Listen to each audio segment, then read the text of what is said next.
असे नवनवीन व्हिडिओ पाहण्यासाठी आजच कृषी चर्चा फेसबुक पेजला लाईक करा आणि व्हिडिओ आवडला असेल तर नक्की शेअर करा। कापसाचा भाव आजही दबावात आहे। जागतिक पातळीवर अनेक देशांमध्ये सध्या अनिश्चित स्थिती आहे, त्यामुळे कापसाच्या मागणीवर परिणाम झालाय। मागणी घटली आणि विक्री वाढण्याचा परिणाम कापसावर दिसून येतोय। कापसाचा भाव गेल्या 4 वर्षातील सर्वात नीचांकी पातळीवर कायम आहे। आज दुपारपर्यंत कापसाचे वायदे 68.38 सेंट प्रति पाऊंडच्या दरम्यान होते। देशातील बाजारातही सप्टेंबरचे वायदे 73,300 रुपये प्रति खंडीवर पोहोचले होते, तर बाजार समित्यांमधील भाव 7,000 ते 7,500 रुपयांच्या दरम्यान होते।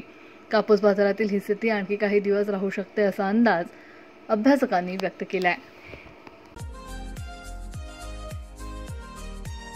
असे नवनवीन व्हिडिओ पाहण्यासाठी आजच कृषी चर्चा फेसबुक पेजला लाईक करा आणि व्हिडिओ आवडला असेल तर नक्की शेअर करा।